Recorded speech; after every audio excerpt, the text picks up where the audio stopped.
तो सर जैसे अगर कोई यंग आदमी मान लीजिए 10,000 रुपए की एसआईपी शुरू करता है, तो मान लीजिए 25 साल बाद उसके पास कितना पैसा होगा? 25 साल का कोई आदमी है हम्म, और वो 10,000 रुपये शुरू करता है सेविंग करना, तो 10,000 रुपये शुरू करेगा। अगर 60 साल तक शुरू करता है, 25 मतलब 5 साल तक शुरू करता है, तो उस 6 लाख रुपये इकट्ठा करेगा हर महीने। 10,000 रुपये मतलब साल में 1,20,000, 5 साल में 6 लाख इकट्ठा हुआ। अगर इक्विटी मार्केट रिटर्न तो बहुत अच्छा आता है, मतलब सेंसेक्स का रिटर्न, सेंसेक्स निफ्टी का रिटर्न पिछले 30-40 सालों में लगभग 16-17% का CAGR आता है। लेकिन सेबी एक एडवाइजर को अलाउ करता है कि आप 12.64 से ज़्यादा नहीं बताएंगे, तो हम 12% लेते हैं। ठीक है, 12.5 अलाउड है, 12% लेते हैं कि 12% का भी रिटर्न आया। तो इसमें लार्ज कैप में अलग आ सकता है, मिड कैप में अलग आ सकता है, स्मॉल कैप में और अलग आ सकता है, उसमें रिटर्न की संभावना ज़्यादा होती है। लेकिन एक एवरेज, पहले शुरू में एवरेज कैलकुलेट करते हैं कि अगर 12% का रिटर्न आया और 10,000 रुपये सेव करता है, तो 5 साल में उसके 6 लाख की वैल्यू लगभग 8 लाख रुपये होगी। लेकिन अगर उसको 5 साल और एक्सटेंड करता है, 10 साल कंटिन्यू करता है, तो 10 साल में 12 लाख रुपये उसका जमा होगा। उस 12 लाख की वैल्यू लगभग 22 लाख होगी। ठीक है, अगर वो 5 साल और कंटिन्यू करता है, आपको लंबा क्यों सोचना चाहिए, हम लंबे की क्यों, लॉन्ग टर्म की बात क्यों कर रहे हैं, कि अगर वो 10 साल की जगह 15 साल कंटिन्यू करता है, तो उसके 12 लाख की जगह उसके इन्वेस्टमेंट 18 लाख हो जाएगा, और उस 18 लाख की वैल्यू लगभग 47 लाख हो जाएगी। देखिए अब मैजिक होना शुरू हुआ है। डबल से ज्यादा हो गई हाँ, 15 साल आपके में। पैसे का मतलब उससे ज़्यादा आपका पैसा 30%, आपका पैसा 60 से 65% पैसा उसका है, मतलब आपका इंटरेस्ट पार्ट है। और अगर ये 20 साल कंटिन्यू करता है, तो वो 24 लाख बचा लेगा, और 24 लाख की वैल्यू लगभग 91 लाख होगी, जिसमें से 74% पैसा तो सिर्फ इंटरेस्ट का पैसा, ब्याज का पैसा, जो आपका ग्रोथ है, मतलब आपका एक्चुअल पैसे से ज़्यादा है। और अगर वो 25 साल कंटिन्यू करता है, तो 30 लाख बचा लेगा, और 30 लाख की वैल्यू 1,70,00,000 होगी, सेम 12% रिटर्न से। और अगर वो 25 साल की जगह 30 साल, 5 साल और एक्सटेंड कर लेता है, तो वो 30 लाख की जगह 36 लाख बचा लेगा। ठीक है, 36 लाख की वैल्यू लगभग 3 करोड़ होगी, 10 गुना। ठीक है, मतलब और 30 अगर साल में 30 10 साल में गुना। 10 गुना हो जाएगा पैसा। जितना उसने पैसा जोड़ा उसका 10 गुना हो जाएगा 12% के रिटर्न से। और अगर 35 कर लेता है, तो उसका जो सेविंग अमाउंट होगा वो होगा 42 लाख, और पता कितना बन जाएगा, लगभग 5.5 करोड़। तो कोई यदि 25 साल से करता है शुरू और 35 साल तक करता है, 60 की एज में 10,000 के SIP करके 5.5 करोड़ बना सकता है। तो जो करोड़पति बनने की बात है, 10,000 रुपए लगा हाँ, करके आप 25 साल बाद करोड़पति बनना तय। आराम से बन सकता है। 25 साल में तो 1,70,00,000 बन जाता है। अब इसको थोड़ा और एलोबोरेट करते हैं। अगर वो 60 की बजाय इस जर्नी को 5 साल और कंटिन्यू करता है, तो वो 42 लाख की जगह 48 लाख बचाएगा 40 साल में। और वो जो 5.5 करोड़ बन रहा था ना, वो बन जाएगा 9,80,00,000। 10 करोड़ ऑलमोस्ट। अगले 5 साल में दोगुना हो गया। ठीक है, हर 5 साल में वो लगभग दोगुना होता चला जाता है। ठीक है, तो अब इसको थोड़ा और डिटेल में आते हैं कि इसी पैसे को अगर उसने 30 साल से शुरू किया, लेट सपोज 60 साल में, 25 साल से शुरू किया था किसी ने, और 60 साल पे कितना बना रहा था, 5.5 करोड़, 10,000 के SIP से। उसने 25 से शुरू नहीं किया, उसने 30 से शुरू किया। और वो कह रहा था ना पैसे शुरू में बचाइए, अगर उसने 30 से शुरू किया, तो पता है कितना बनेगा उसका पैसा? 1,70,00,000 60 की उम्र तक। 3,08,00,000। 3,08,00,000। हाँ, अगर उसने, और अगर उसको 5.5 करोड़ बनाना था, तो उसको 10,000 की जगह 18,000 बचाना पड़ेगा। 25 वाले को 10,000 बचा के 5.5 करोड़ बनाया था। अगर मैंने 30 से शुरू किया, तो या तो मेरा बनेगा 5.5 करोड़ की जगह 3 करोड़, या अगर मैं 5.5 करोड़ ही चाहता हूं, तो मुझे 10,000 की जगह 18,000 बचाना पड़ेगा पूरी लाइफ। तभी और अगर मैं बोलते हैं 35 कि से शुरू, यंग एज से करना चाहिए। हाँ, अगर मैं 35 से शुरू करता हूं और मुझे 5.5 करोड़ ही चाहिए, तो मुझे 32,000 महीने का बचाना पड़ेगा। या अगर मैं इतना बचाया, तो सिर्फ 1,70,00,000 बनेगा, 10,000 बचाऊंगा। तो स्टार्ट अर्ली करने से आपको टाइम का एज हो जाता है। पावर ऑफ कंपाउंडिंग मैजिक है।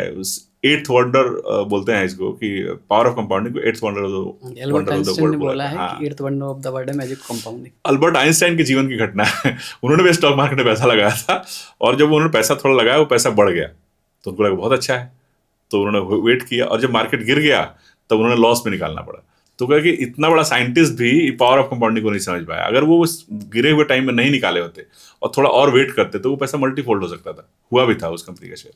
तो जैसे ये तो हो गई हमने प्रॉफिट की बात, तो क्या एसआईपी में रिस्क भी रहता है कि जो पैसा, जैसे मान लीजिए 25 साल बाद वो पैसा डूब भी सकता है जितना लगाए? नहीं, ऐसा नहीं है, पैसे कौन डूब जाएगा। मतलब रिस्क इसमें इतना नहीं रहता? नहीं, अब आप इसको ऐसे समझिए कि आप SIP में क्या कर रहे हैं। आप जो पैसे देते हैं उसको यूनिट में कन्वर्ट कर देते हैं कि SIP कैसे काम करता है।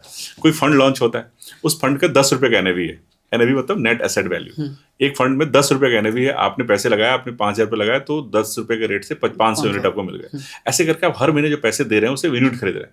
आप जैसे समझिए कि जैसे गोल्ड खरीद रहे हैं। आप हर महीने 10,000 रुपये गोल्ड खरीद रहे हैं, तो 1 ग्राम 2 ग्राम जो भी जितना भी क्वांटिटी मिल रहा है उतना मिल रहा है, आपके अकाउंट में उतना ऐड होता जा रहा है। ये नहीं घटने वाला है। यूनिट नहीं घटने वाला, यूनिट का प्राइस अप डाउन होता है। तो शेयर मार्केट के बढ़ने से 10 रुपए की चीज 20 साल में 200 हो गई, या मतलब एक फंड 1995 में लॉन्च हुआ था और आज उसकी एनएवी है 4000।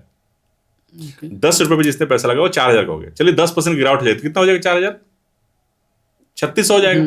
20% गिरावट हो जाएगा 3200 हो जाएगा। उसने लगाया कितने बता? 10 रुपए से 10 रुपए की चीज 3200 हो जाएगी।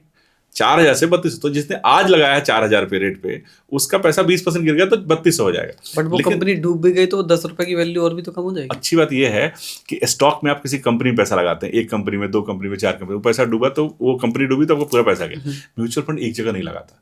आप किसी म्यूचुअल फंड देखेंगे तो कम से कम 25 कंपनी में लगाते हैं पैसा। 5000 से 40 50 60 70 कुछ ऐसे फंड है जिसमें 100 कंपनियों में पैसा लगा है। तो 100 कंपनी में कोई एक कंपनी डूब भी सकती है।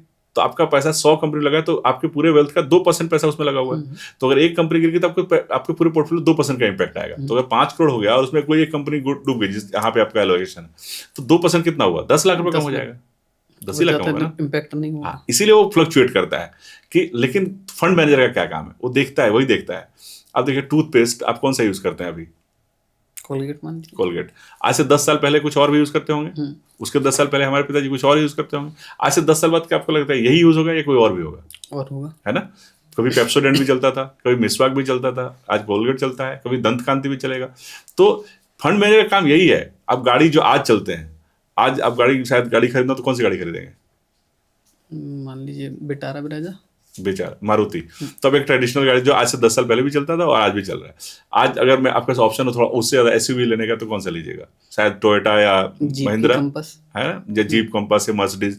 तो यही देखना था कि कौन सी ऑटोमोबाइल की कंपनी में पैसा लगाना है। तो मारुति में लगाना है कि महिंद्रा में लगाना है कि टाटा में लगाना है। तो एक कंपनी का सेल डाउन हो रहा है तो दूसरी कंपनी का बढ़ रहा है। हिंदुस्तान में कंज्यूमर तो है, हिंदुस्तान में 140 करोड़ लोग हैं। उस 40 करोड़ में अगर 10 लाख लोगों को भी गाड़ी खरीदनी है इस साल, तो हिंदुस्तान में बहुत गाड़ियां बिकती हैं। आपको पता है हिंदुस्तान बहुत बड़ा मैन्युफैक्चरर है कार का। तो हिंदुस्तान में अगर गाड़ियां खरीदेगी तो किसी ने कोई ना कंपनी तो बनाएगी। तो कोई एक कंपनी हो सकता है जिसका सेल कम हो रहा हो, कोई एक ऐसी कंपनी जिसका सेल बढ़ रहा हो।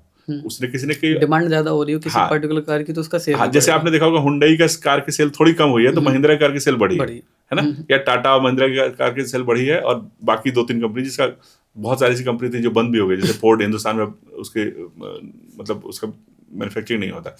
तो ये देखना होता है फंड मैनेजर कौन सी कंपनी डिक्लाइन कर रही है, कौन सी कंपनी इमर्ज कर रही है, तो वो एलोकेशन करता रहता है। लेकिन अगर आपने आज से 15 साल पहले या 10 साल पहले सेंसेक्स में पैसे लगाए होते, निफ्टी 50 में लगाए होते पैसे, तो निफ्टी में जो 50 कंपनियां थी आज उसमें सिर्फ 11 कंपनी है।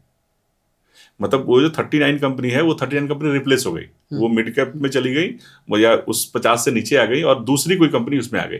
तो स्टॉक में खरीदने का रिस्क ये होता है कि आपको रेगुलर रिव्यू करना पड़ता है कि आपने जिस कंपनी में पैसा लगाया वो कंपनी है भी अच्छा ग्रो भी कर रही है तब आप उसमें बने रहिए, नहीं है तो आपको चेंज करना चाहिए। लेकिन म्यूचुअल फंड में ये फंड मैनेजर का काम है और वो रेगुलरली इसको करता रहता है। इसलिए म्यूचुअल फंड में एकदम से पैसा जीरो हो जाएगा ऐसा नहीं होता।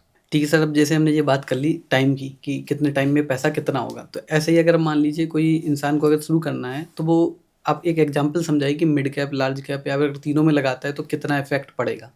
ठीक है, तो लेट्स सपोज कि हम 3 लोगों का एग्जांपल लेते हैं, विराट, रोहित और धोनी।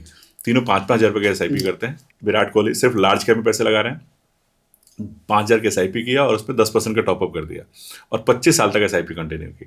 तो लार्ज कैप या निफ्टी 50 में पैसे लगाएंगे तो वो पैसा लगभग 2.5 करोड़ बना पाएंगे 25 साल में। वही उनकी जगह रोहित शर्मा ने लार्ज कैप और मिड कैप में पैसा लगाया तो उनका वो 2.5 करोड़ उसी टाइम फ्रेम में 3.25 करोड़ बन जाएगा, 3 करोड़ 14 लाख के आसपास बन जाएगा। उसमें रिस्क भी ज़्यादा होगा, एक ड्रो डाउन वर्ड होता है। उनका पैसा कम ड्रो डाउन हुआ, मतलब कम, जब मार्केट गिरेगा तो इनका पैसा थोड़ा ज़्यादा गिरेगा, विराट वाला पैसा थोड़ा कम गिरेगा, थोड़ा कंपैरेटिवली स्टेबल होगा। और उससे भी ज़्यादा अगर आप रिस्क जोन में जाते हैं तो मिड और लार्ज, मिड और स्मॉल। तो मान लीजिए धोनी 5,000 का SIP किया और उन्होंने लार्ज, मिड और स्मॉल में डाला, तीनों मिला के डाला, और उन्होंने भी सेम प्रक्रिया करी, 5,000 की SIP, 10,000 का टॉपअप और 25 साल तक किया, तो उनका पैसा लगभग 4.5 करोड़ बन जाएगा, 4 करोड़ 34 लाख। तो ये 2.5 करोड़ से लेकर 34 लाख। लेकिन अगर आपने सोचा इसको बैंक में रखा होता तो कितना बनता? शायद करोड़ भी नहीं पहुंचता। अगर आपने बैंक के सिंबल FD में डाला होता तो शायद करोड़ भी नहीं पहुंचता। तो रिटर्न बनेगा, अब जितना ज्यादा रिस्क लेंगे उतना ज्यादा रिटर्न बनेगा।